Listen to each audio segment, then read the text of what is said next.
Welcome to American Education FM, everybody. I'm Dr. Sean Brooks. Welcome, everybody. Let me get right to it here. Lots to go over. In fact, there's a bunch of jab stuff to get to because the information just continuously rolls out here regarding all of that and these bioweapon shots. But I want to talk about some education stuff related here first. However, regarding the podcast, the first thing I want to mention is this. First of all, thank you for listening and continuing to listen. I appreciate you sharing the episodes where you can. And getting more ears on this kind of information. Again, I weed through a lot of information and try to bring you as much as I can, along with my own analysis as frequently as possible here. It's, again, 3 days a week, but you can listen anytime. What I've done now is I've simply added the war videos, which, again, consist of both memes and videos, which have been on BitChute and still are on BitChute, but I've now put them on Rumble.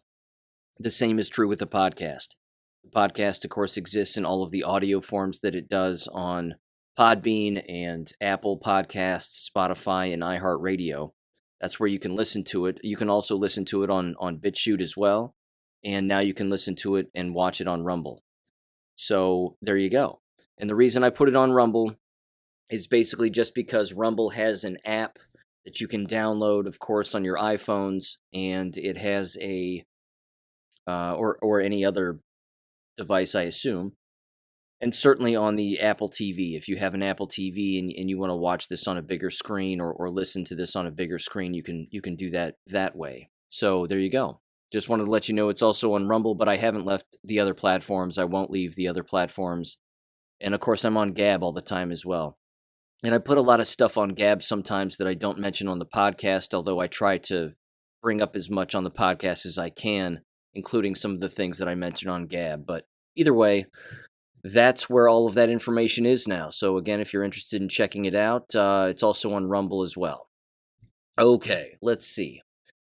First of all, here's a particular phenomenon that I've noticed, which I think is interesting, and it really does show sort of the panic that is existing in education, both K-12 and higher ed, but at the exact same time, it is a sign of the times. And I think that it's also showing how, yes, the enemy is losing, but they're also flailing about. And it's showing that the enemy has been in control for so long, specifically in the field of education.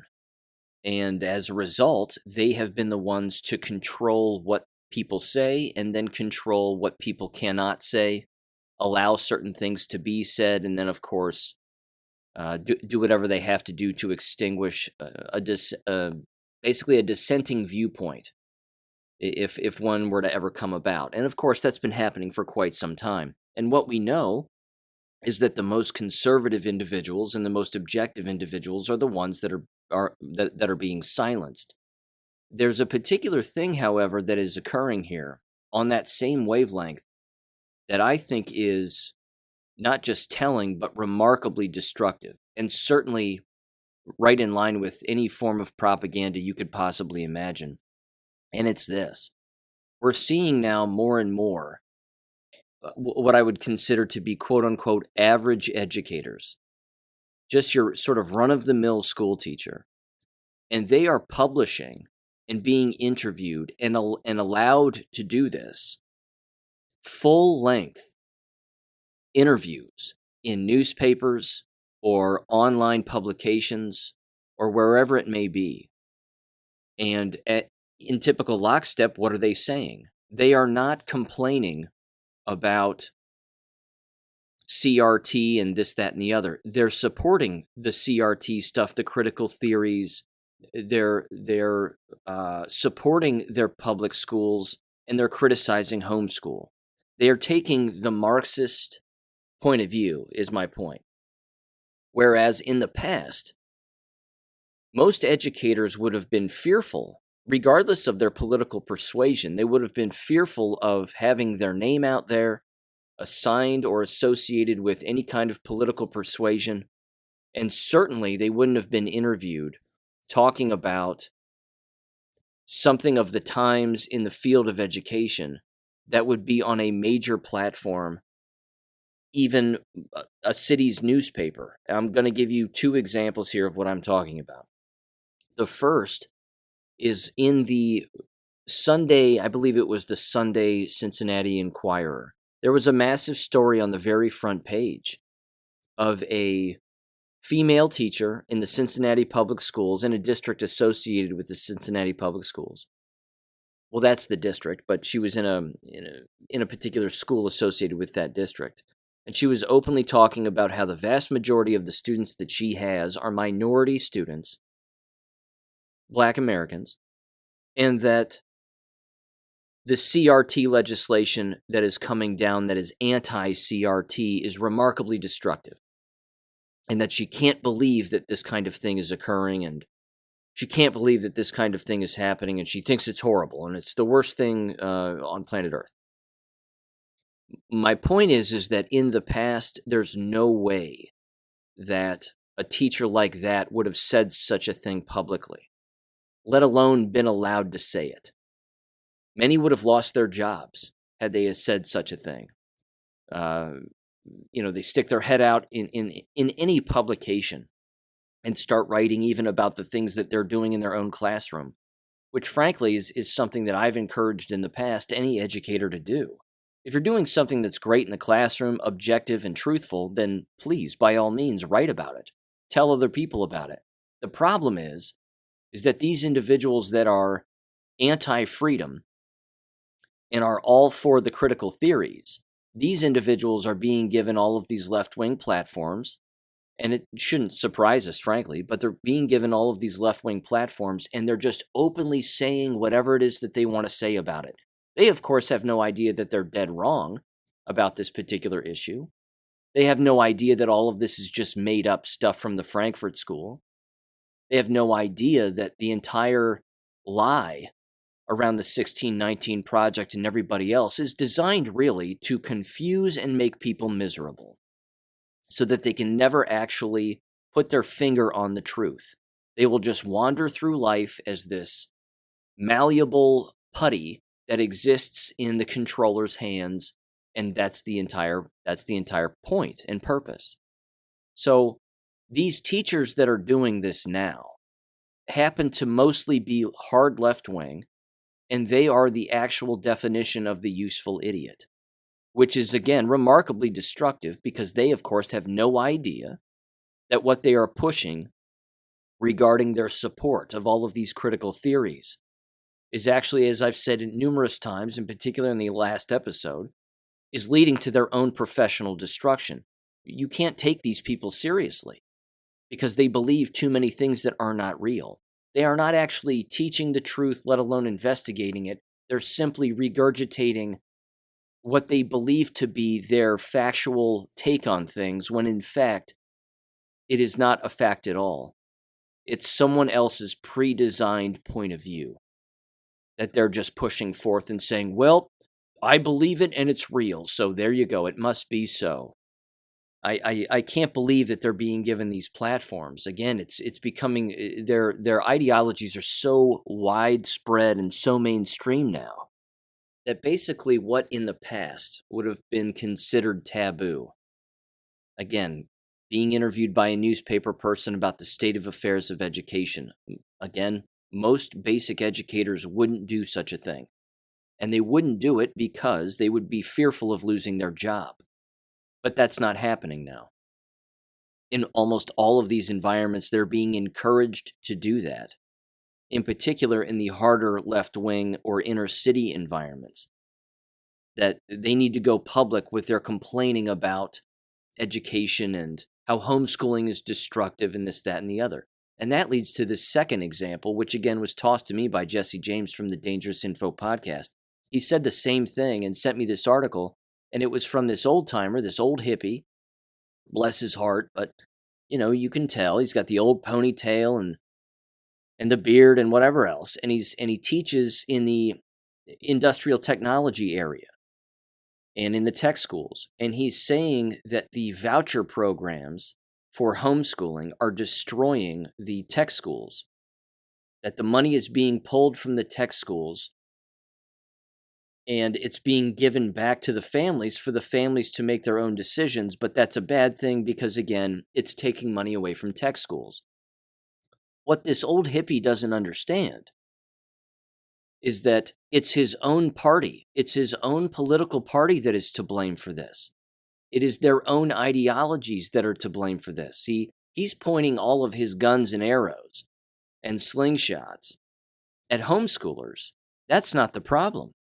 The problem is why are people homeschooling? That's the question he should be asking himself. You see, this is where thought and the who, what, where, why, and how becomes absent among the individuals that love to point the finger. See, he's immediately blaming homeschool, and he's pointing over there, and he's saying, it's your fault. You want to pull them out of the system, and that government money that should be coming to us is going back to you, and that's terrible. I mean, that's a Marxist ideology on its own, by itself. But what he doesn't understand is that it's the actions of the public schools that are actually destroying what he perceives to be a lack of funding regarding trade schools. Now, what he apparently doesn't understand is that trade schools are actually increasing in enrollment everywhere. They're increasing countless places. And it's not because of homeschooling. It's, again, because of the radical ideologies that are existing in the public school arena, and those students want nothing to do with it. They're being taught hard work within their family, and they're seeing that an individual does not need a college diploma in order to be successful, that a person can learn a trade and hold on to that trade both at the private level if they want or the corporate level for a lifetime. An individual can, again, be a plumber, and they can go out and do that for a lifetime, for a company, multiple companies, or by themselves, driving around in their own automobile as an autonomous business owner. You don't learn that in a public school. Because what are you learning now in a public school? You're learning that cutting off your genitals is a way of expressing yourself.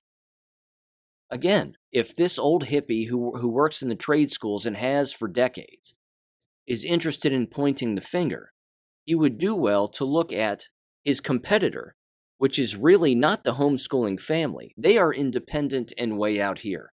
His competitor is the public school program and all of the ideologies that they're pushing. What he doesn't understand is that he votes for the same people that his competitor is voting for. They're all voting for the same people, which means someone's going to lose in that fight. You can't have two groups that are voting for the same people but believe separate things and are filtering money in separate ways, expect to survive. Someone's going to be destroyed in that fight. Fortunately, it's the public schools that are being destroyed. But even this, again, old Michigan teacher doesn't understand that. He doesn't see the destruction of public schools taking place. Not to mention, he lives in Michigan.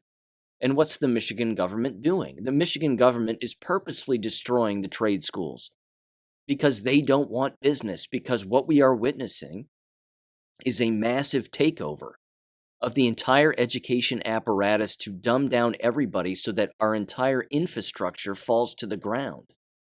That's the whole point. He doesn't understand that the real reason he's losing funding is because government wants him to lose funding, because Democrat government, Marxist government, doesn't want him to exist. They want to do away with the people who know about the trades and can teach students about the trades because they want the infrastructure to fail. They want the pipes to burst and to make sure that no one is there to repair them, because then what has to happen? You have to beg government for the solution. Over and over and over again. That's the wheel. That's the constant Hegelian dialectic wheel. They're destroying the very thing that they've been propping up for a very long time because they don't want to prop it up anymore. Destruction is their goal. But all this leftist can do is blame homeschoolers. It's absurd. It's absolutely absurd. That would be like blaming someone for growing food in their own house. And you're blaming them for eating their own food, and as a result, that's why the cost of food is higher in the grocery store, is because people are growing their own food on their own property. You cannot fix stupidity. You can't. And again, the hubris of the individual to again write this full-length article, this full editorial on their view on, again, how homeschooling and the voucher program is the most poisonous thing on the earth and is sucking all the money away from them. He couldn't be more wrong, but he doesn't know. And he's being given the platform to say all of these things that are not even real. But people will read it and they will believe it. They'll say, yes, homeschoolers, absolutely, they are the problem. When have you ever heard that in the past? When have homeschoolers ever been blamed for anything ever in the past? They were the laughingstock by society, if you recall, for decades. Remember, if you were the homeschooler, you were weird. You dressed crazy. Your parents were in a cult. That was the image that they portrayed for homeschoolers. The exact opposite is true. The homeschoolers are the ones who are likely to start their own businesses, be successful without government help. And they're being taught again by not just their parents, but by their own innate God-given ability and their own ability to think freely without constraint. That's the definition of freedom. That's that's why we are here. That is the point. So the very individual, again, who claims that trade schools are the way to go, but the voucher program is the problem, that's an individual who is actually creating the mental constraint on his own students by getting them to actually believe that, let alone anybody who is reading his article, which, I read it. I'm sure Jesse James read it. A few other people probably wrote it, but either way, the guy he's lost his mind. He's lost his mind. And again, he's an example of somebody who just needs to retire. If he's so upset about the state of affairs and he's been doing it for over 30 years, it's time to go home. Find another hobby, move to another place, do something else. Because he's the exact example of a fossil who will then find his way onto a school board to push his own ideologies because he has nothing better to do. And that's problematic. And of course, that's part of the cycle of abuse that exists within education, and it isn't going to stop. That's going to continue because it's a failing business model. So I think that the thing to pay attention to going forward is this. Pay attention to how many articles you see being written or where the individual being interviewed is a young educator. Or even, I'll make it even worse, because this has already happened, and it's happened in relation to me. You have students actually speaking out about this kind of stuff in op-eds. Whether it's newspaper reporters asking students, asking children their opinions about political issues. This is something that is happening also. In fact, there are outlets giving these very children who are remarkably unknowledgeable platforms to openly discuss these kinds of topics. Again, if you've been listening to the podcast for over a year, you recall that last fall in 2021, a senior, or I believe she was a senior in high school, could have been a junior. It doesn't matter. 6 to 1, half dozen to the other. They wrote a hit piece about me because of what I said about the jabs and how they were killing people and going to kill people. And they said, "Well, there's no proof of that." It was a high school student writing an article in a local online left-wing rag outlet. But that's my point right there. Not only is the child 100% wrong on everything that they said, and by the way, I haven't mentioned this in a while.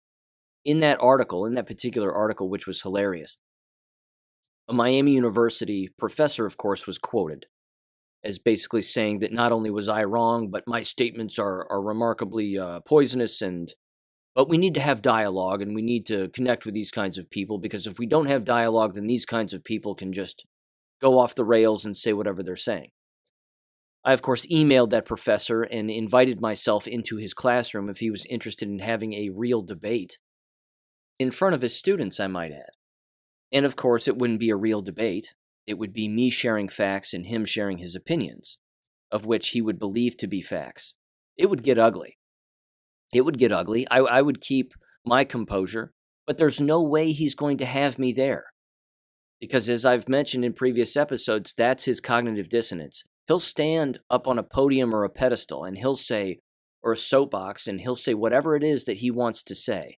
But then when he's called out on it, to actually follow through on wanting to have a real dialogue, he won't do it. Why? Because he's afraid. He's afraid. He's probably double or triple jabbed. Who knows? He might even be dead by now. I have no idea. But this is the point. These people do not want to come face to face with reality because it shatters their illusion. It shatters it. And I've, again, gone through all those examples in the past, but wow. I mean, it's remarkably destructive. That's the point. So keep an eye out for those kinds of publications. Keep an eye out for how many minors you actually see being quoted.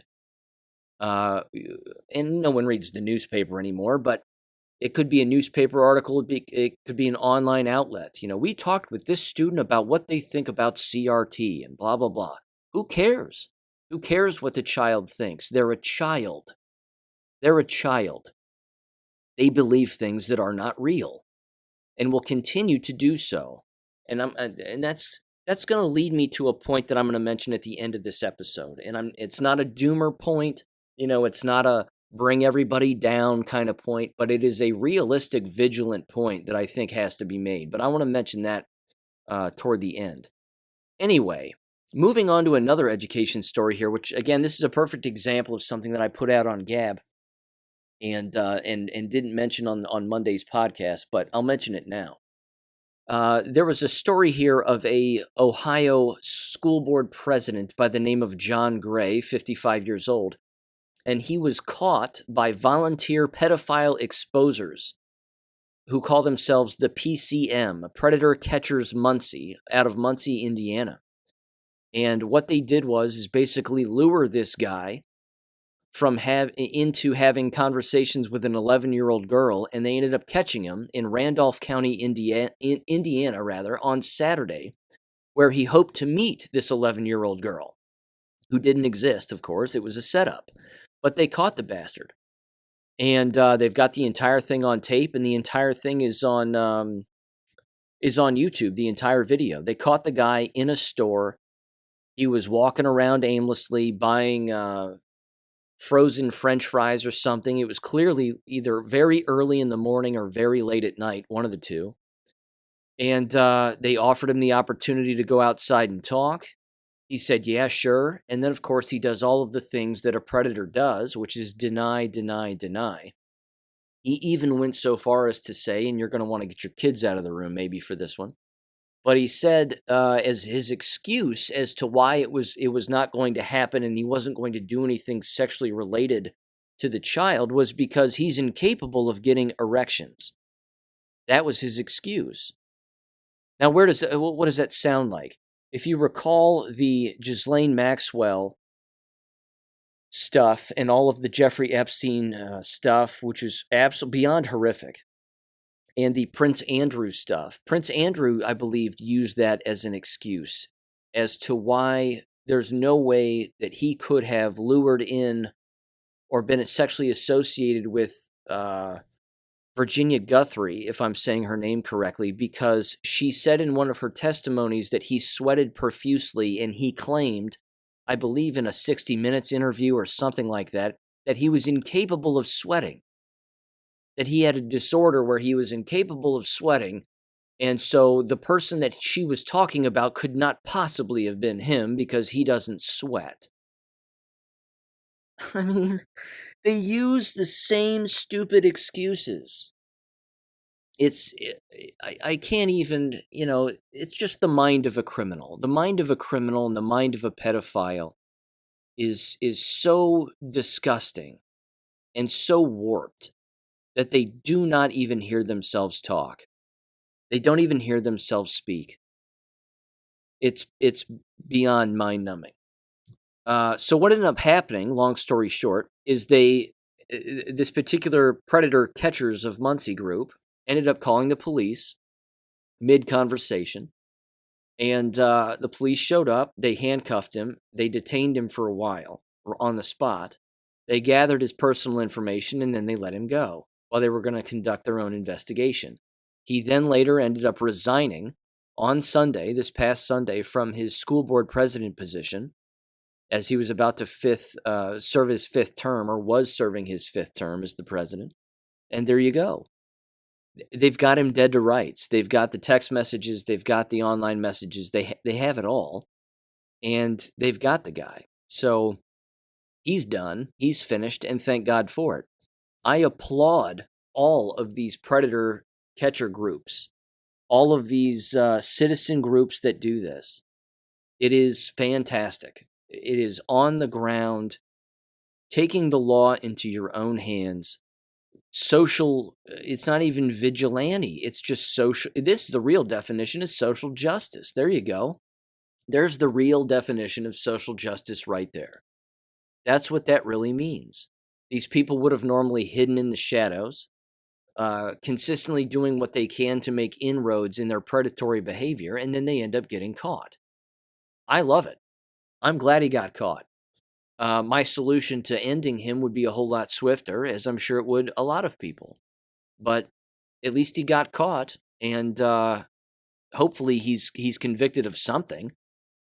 I'm not up to date on all of the sexual predator laws that exist and all of the things that he could be charged with, but it certainly sounds like he could be charged with plenty. Soliciting sex of a minor, certainly.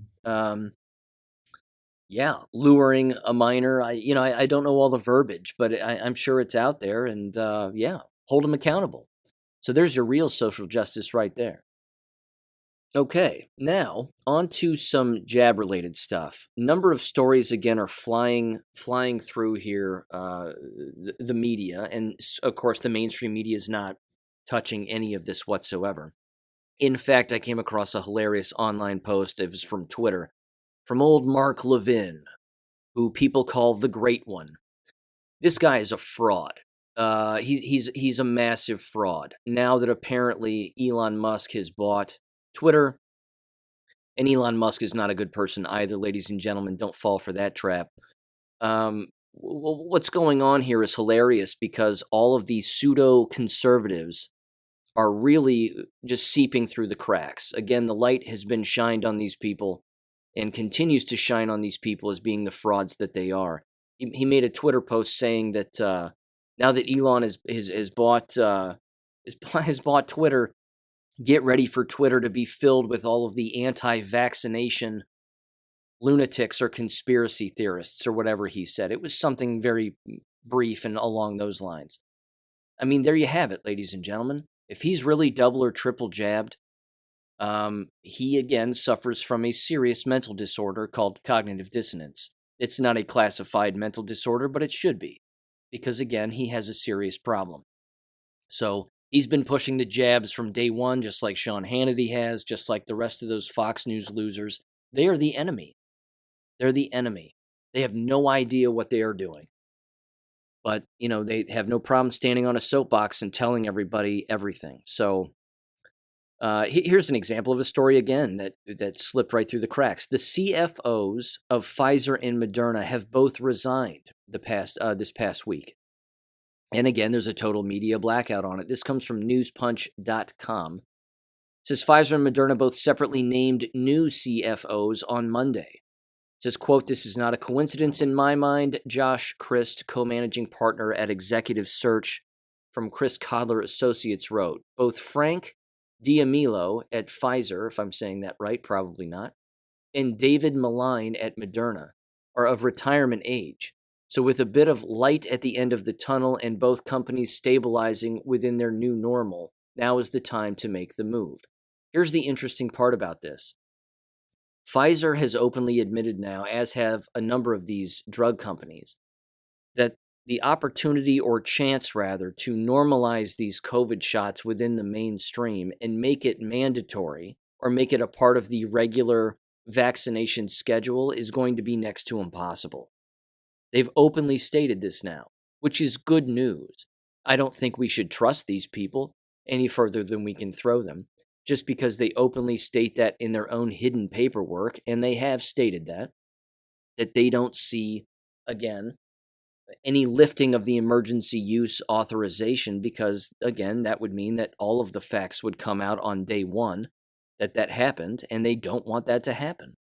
All of the deaths, all of the ill effects, you name it. Even USA Today brought this up just the other day, that they can't for the life of them understand why there's all of these liver-related deaths among children now. All of this hepatitis and liver failure among children both in America and in Europe and in the United Kingdom. They can't for the life of them figure out why. It was never something that existed before these shots, but now all of a sudden, 7-year-olds are having their livers completely destroyed. The other thing, too, of course, which these outlets and even these scientific, quote-unquote, I'm using huge finger quotes here, scientific, that these scientific outlets are pushing, in particular here in Canada within the Canadian Medical Association Journal. All of that sounds bad, does it not? They are claiming, of course, that it's the unvaccinated people that are harming the vaccinated. I kid you not. They actually have gone this far to create a publication that states that. So here's a summary of that particular peer-reviewed publication, all in bold red letters, like any of that matters. The propaganda is thick here, ladies and gentlemen, and unfortunately, people are believing it. This particular, again, article that summarizes the scientific article is titled, "Unvaccinated People Increase Risk of SARS-CoV-2 for Vaccinated People Even When Vaccination Rates Are High." It says, quote, "Unvaccinated people threaten the safety of the vaccinated even when SARS-CoV-2 vaccination rates are high, according to a new modeling study published in the Canadian Medical Association Journal," and they have the link right there. It's not even worth reading. I'm just going to read the summary. It says, quote, "Many opponents of vaccine mandates have framed vaccine adoption as a matter of individual choice," writes David Fishman,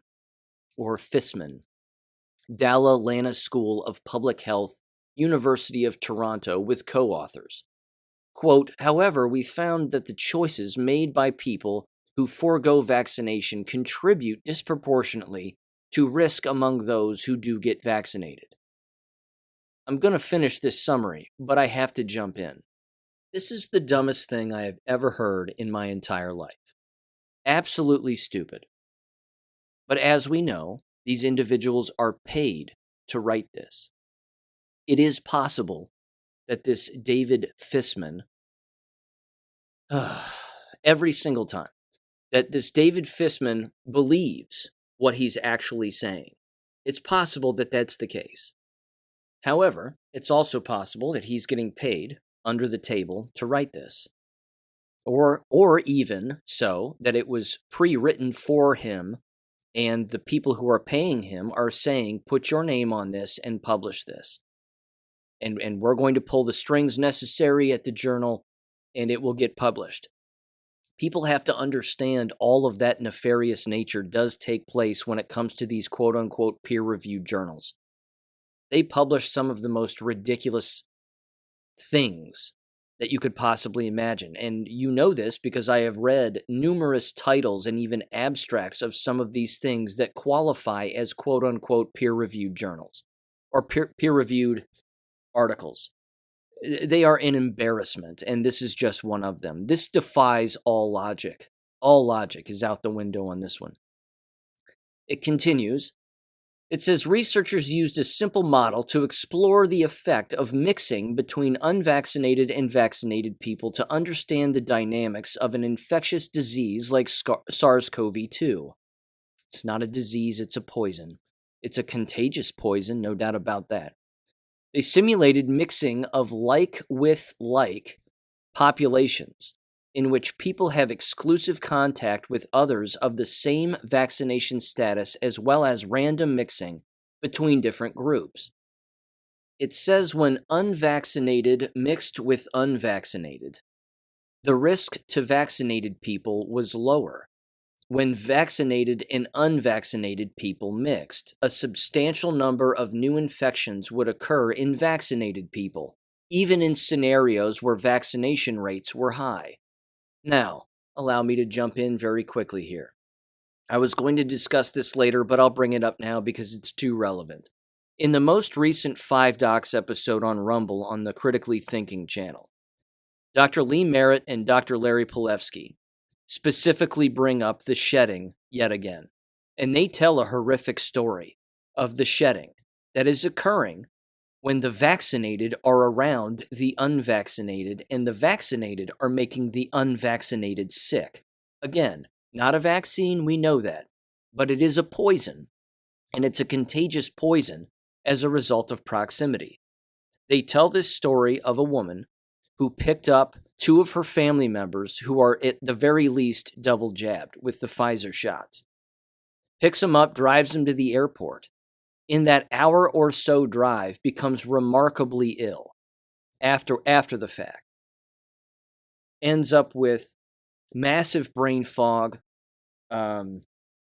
complete body fatigue, even bruising on the skin starts to occur just from being around them. They were fine before, got around them for X amount of hours, an hour or so, and then felt terrible after the fact. And as a cure or a possible remedy, what they recommended were hyperbaric chambers, that these oxygen chambers that, again, flood your body with oxygen. Because, again, oxygen is really the killer of everything. It will kill cancer. It will kill endless things.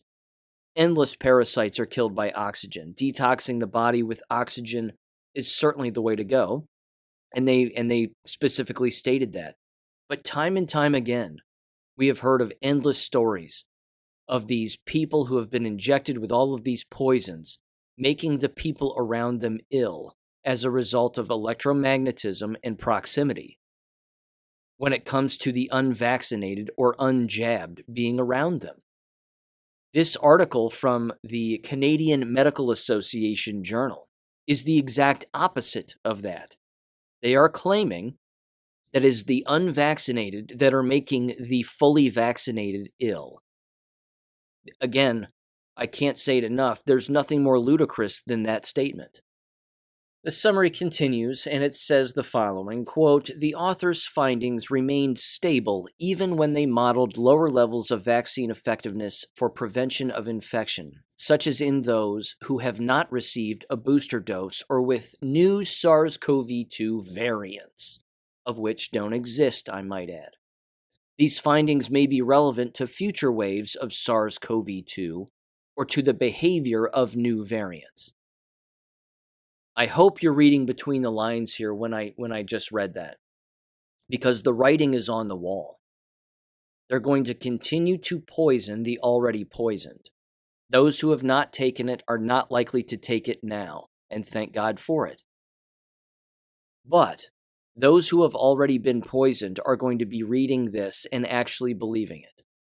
That it is the unjabbed that are making those that have been injecting themselves with things ill.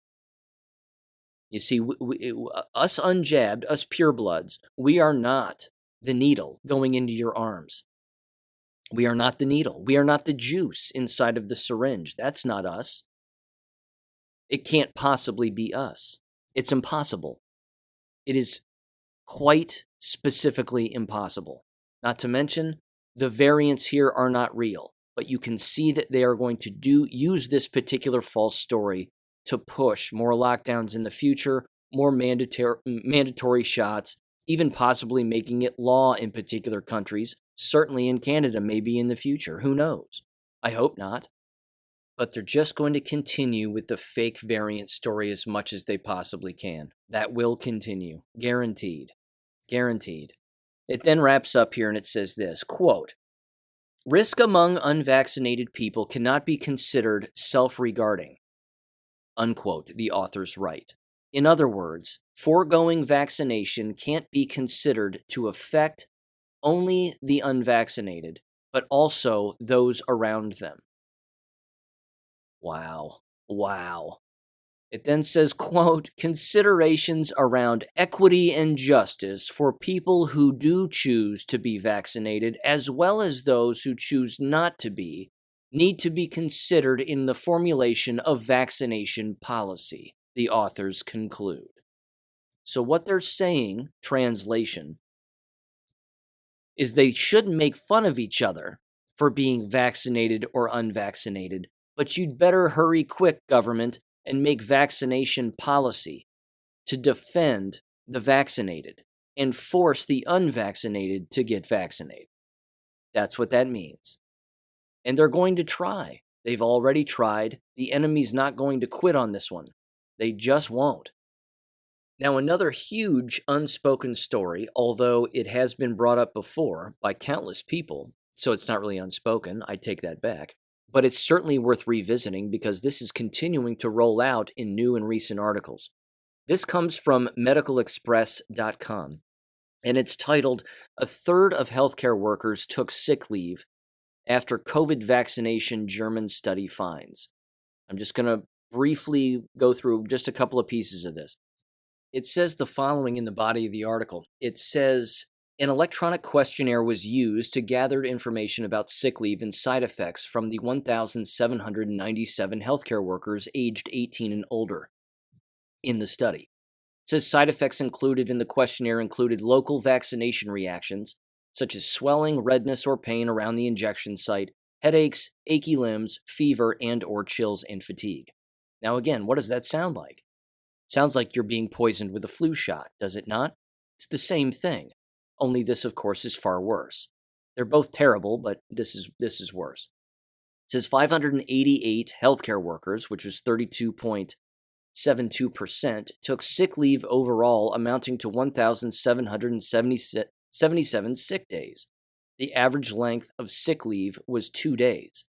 Workers were most likely to take sick leave after the third dose of the vaccine, while only 5.65% of the participants took a sick leave after the first administration, mostly after receiving a vector vaccine. 20.66% took sick leave after the second dose, and 27.31% after the third one. Median length for sick leave was 2 days and lasted up to 47 days. 47 days. And they're getting sicker the more shots they take. They're taking more days off with all of those symptoms, if not worse, the more shots they take. Honest to God, it can't get clearer, can it? It can't possibly get clearer here. I was hit in the head with a rubber mallet. I took a sick leave with headache and soreness at the site of the location. I was then hit twice with a rubber mallet, and I had to take more days off because, again, I was suffering from even more horrific side effects and whatever, ill effects, you name it. And then I was hit a third time with a rubber mallet in the exact same spot, and wouldn't you know it, I'm just not feeling the same. I feel like a completely different person, and I can't for the life of me figure it out. My inability to figure it out might have something to do with the fact that I've been hit with a rubber mallet in the exact same spot 3 times now. And oh, by the way, I can't do my job effectively anymore because, well, I'm not the same person I was anymore. That's what this is. Again, I'm trying to make a joke out of it, but this is horrific, which leads me to this next article. Again, I'm connecting these dots here, and it's awful. It's beyond frightening. This has to do with how this is going to collapse the entire healthcare system, quote unquote. And again, I'm using finger quotes when I say healthcare. It's sick care. This comes from Natural News. Love this website. And it's titled, "COVID Vaccine Complications Will Soon Collapse Our Health System," warns renowned virologist. Of course, viruses aren't real, but whatever. We'll let that slide. Gert Vanden Bosch, again, nice guy, very knowledgeable, but believes viruses are real. Nope, it's just poison. It says he used to work as a senior program manager at Global Alliance for Vaccines and Immunization, and he warned listeners in a message to Austria regarding that the country's lockdown measures and that the true fight for health is in not getting vaccinated. He said last year, as you may recall, Vanden Bosch stated publicly that trying to vaccinate people in the midst of a pandemic is about the worst thing you can do if stopping the spread is truly your goal. He said, quote, "We need to help them as much as we can because we need extensive treatment in many cases." He said about the fully vaccinated who have no idea what will soon become of them. He said, whereas more and more with training and the innate immune system with more exposure to the virus, no, it's poison, more and more non-vaccinated people get protected. He further explained, this will lead inevitably, and I am not a doomsday preacher, but this will inevitably lead to a collapse of our health system. It cannot be otherwise, he said. Again, it's a basic numbers game. It's simple numbers. If they force the vaccination on all of these people within hospitals and doctors' offices, and it's a poison that permanently ruptures their RNA and changes them completely, which it does, they will not be the same person. They will get sick more and more and more. They cannot do their job. That will cost these organizations, these healthcare, quote unquote, facilities, more money to fill their position. But what have they done? Again, it's just like teacher education. For the love of God, it's just like teacher education and the education system. What have they done with the student nurses? The student nurses have all been forced to take the jabs. So what's going to happen when they need to replace the current nurses because the current nurses are out sick or dead? Who are they going to replace them with? A stuffed animal? They can't replace them with a student nurse because that person is sick and or dying. Or even worse, I suppose, to some extent, they will enter their new position, quote unquote, or their new job, and they will be asked, have you taken the shots? And they'll say yes, because they have taken them. Or they'll most likely say yes, because they have taken them. Or they'll certainly be asked, well, have you taken the third shot? And then, of course, what if there's a fourth? I mean, I've seen some of these meatheads on television actually saying that people need to start taking a fourth and even fifth shot if you're, quote unquote, immune compromised. That's what the shots do. The shots wipe out your immune system. But these people are either psychopaths, which I think that they are, or they're just dumb and remarkably unknowledgeable. They actually think that you can inject yourself again into good health. That is impossible.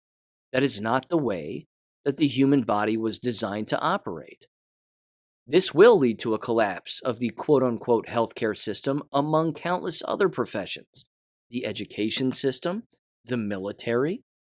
All of this is going on right now and has been going on for quite some time.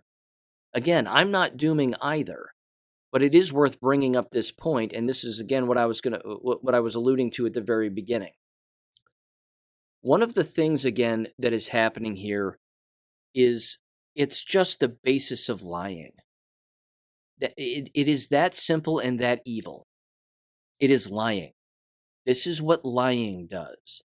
And when you lie and you lie and you lie, I know the House of Cards example has been used. Yes, it certainly is. People believe it's a sound structure, it looks familiar, and then they walk into it and it crumbles on top of them. There is so much lying that is taking place. I don't think that we can recover from that. There's just too much lying. There's too much. Lots of things are being revealed, I know, for lots of people, and that is an excellent thing.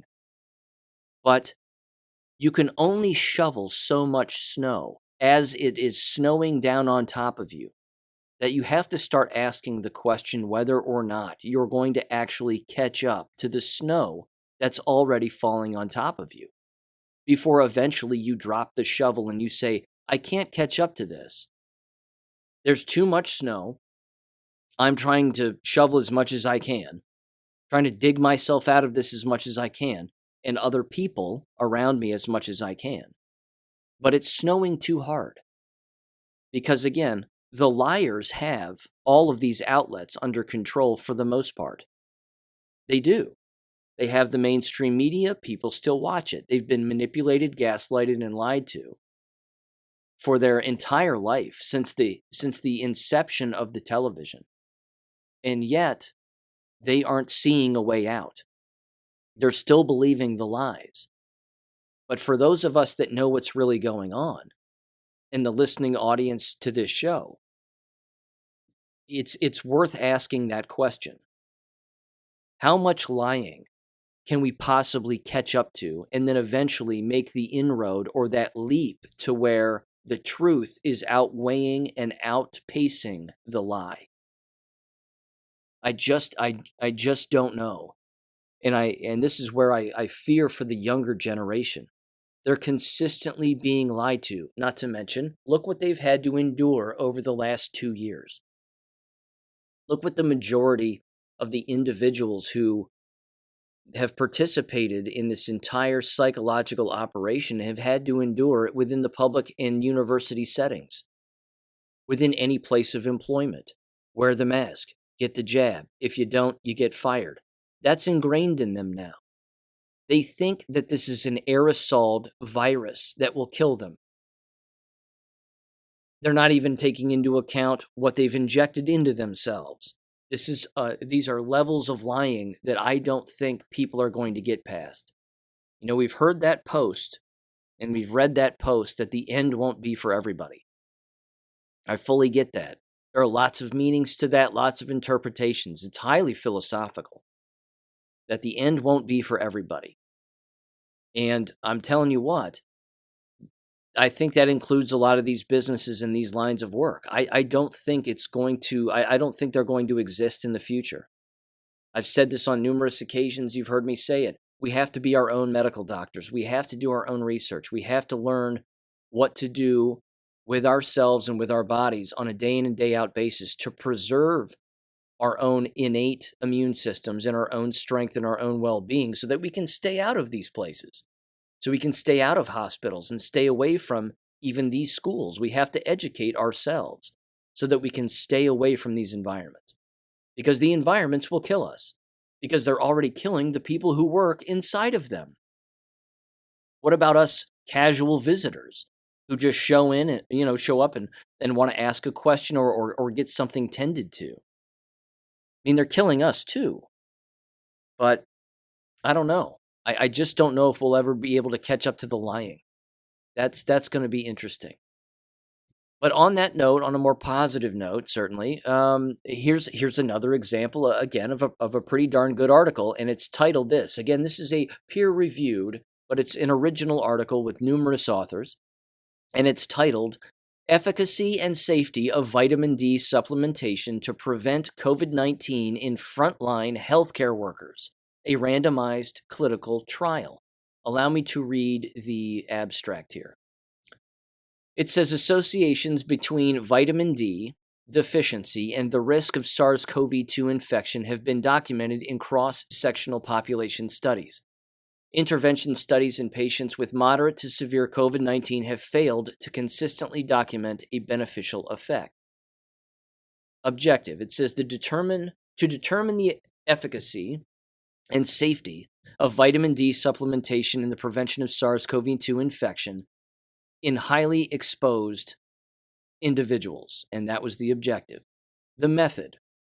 A double-blind parallel randomized trial was conducted. Frontline health workers from 4 hospitals in Mexico City who tested negative for SARS-CoV-2 infection were enrolled between July 15th and December 30th of 2020. Participants were randomly assigned to receive 4,000 IU of vitamin D or placebo daily for 30 days. The RT-PCR tests were taken as baseline and repeated. Of course, those don't work either, so there's the flaw in their study, which they don't even know. But it says if COVID-19, and were repeated if COVID-19 manifestations appeared during follow-up. Serum 25 hydroxyvitamin D3 and antibody tests were measured at baseline at day 45. Per protocol, and intention to treat analysis were conducted. Here were the results and the conclusion. Results. Of 321 recruited subjects, 94 vitamin D and 98 placebo group completed follow-up. SARS-CoV-2 infection rate was lower in vitamin D than in the placebo group. The risk, 6.4% versus 24.5%.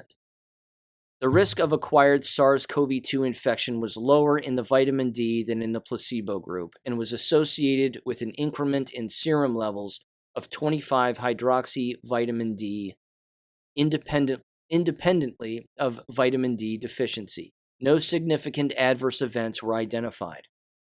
Conclusions.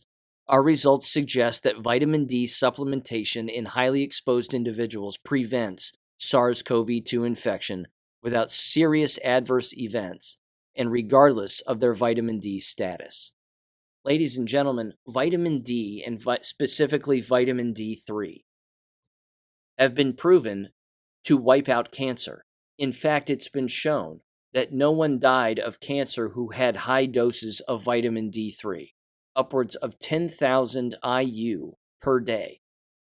Now, I've mentioned the website lifeextension.com before. I've bought a ton of their products. I have a bunch of their products on hand. I'm not a paid spokesman for them, but when you buy their products, you end up getting a free magazine in the mail, which is a rather substantial magazine, on a regular basis. And their products are absolutely fantastic, remarkably affordable, and you get countless discounts as a result of acquiring their vitamins and their supplements and whatever through their website.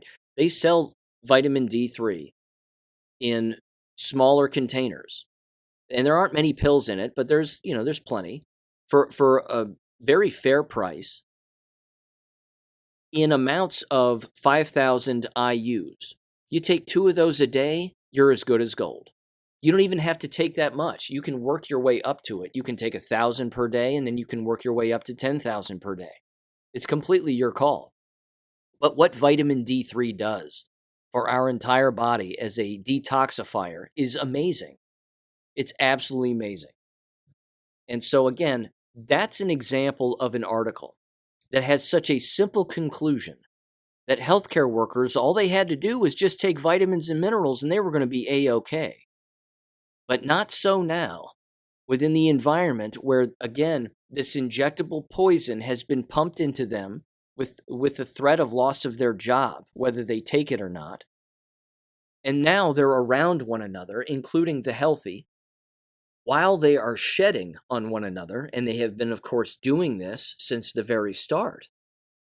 This is just an example of an article that needs more exposure, that isn't going to get this kind of exposure. And it's published just this month, just last week, in the Archives of Medical Research. Again, brand new article. You heard it right here first. Vitamin D3 is the preventative measure. They tested this again on Mexican nurses, and they were all 100% fine, never got sick. They've probably never been jabbed either. And that's the kicker right there. I want to conclude with this. There are a number of individuals who have stated this, and I've even brought up a lot of this in the past too, that of course the enemy isn't going to quit, and the likelihood, in particular with these elections coming up here in November, the likelihood of them pushing more lockdowns and more scare tactics is highly probable. It's most certainly going to happen. Not saying it to scare anybody. I'm saying it because it's realistic and we need to remain vigilant. That's the point. So, again, we can walk around as naively positive people all we would like, but we have to remain vigilant on a constant basis. There's been the talk of the Marburg virus, quote unquote. There's been talk of smallpox outbreaks, quote unquote, whether it will be real or fake. Legitimate or, again, just another psyop. Who's to know? But if it occurs, don't buy into it, is the ultimate point. Don't buy into it. Do your own thinking, do your own research, turn off the television, live your life, and watch the crazy clown people run around and eat each other alive. It'll be interesting to see how many people actually buy into another one of these psyops when they actually happen again, and it probably will happen again. So, again, I would encourage people to keep that in mind. However, this comes from Igor's newsletter on Substack, written by Igor Chudov. I'm saying his last name correctly. And it's titled, "Vaccine Skeptics Are the True Critical Thinkers. We Overcame the Most Sophisticated Forms of Manipulation." And he brings up a lot of different studies of which I've written about in my books in the past, like the Asch conformity experiment and a number of other things. He has some bullet points here at the end, which are worth reading. And of course, If you're unjabbed and you know this, you probably fall right into these categories, if not other categories as well. And if you are jabbed and you're listening to this and you're thinking, well, I agree with these bullet points too, it doesn't mean, again, that you can't still improve on a number of different things, of course. And hopefully, again, you don't buy into the next psyop that takes place because, again, the enemy won't quit here. It says the following. It says the minority of people saw through that, decided accordingly, and refused vaccination. Who was that? He then says, you, my readers. What made you decide this? I am sure that there were just as many reasons as people here. The main factor is that you all took a few minutes to think about it critically. You were independently minded and decided to think for yourselves. And here are his 4 bullet points. He says, was it your general distrust of government? Was it your deep knowledge of virology and molecular biology, knowing, of course, that viruses aren't real? The third point, was it your experience in wheeling and dealing, exposure to scams, and knowing how con men operate? Or was it your ability to think independently without needing people to agree with you? He then concludes and says, even those who took the shots and saw the light later are critical thinkers. What is important is seeing the light, not necessarily the timing of when you saw the light. Well, the timing matters, but I get what he's saying. It is certainly those that are less agreeable that are the ones who didn't fall for this. And even though countless good people fell for it, there is still plenty for them to learn, because they will try this again. And when they push another jab, or they push another mask, or they push another lockdown, you had better be there, side by side, shoulder to shoulder with the rest of us, to say no. Because if you participate, you will not survive. And they're counting on that. The bad guy is always counting on that. So keep that in mind moving forward here. Ladies and gentlemen, I'll catch you on Friday. Take care. Thank you for listening to American Education FM. Make sure and check out AmericanEducationFM.com for more information. Take care and God bless.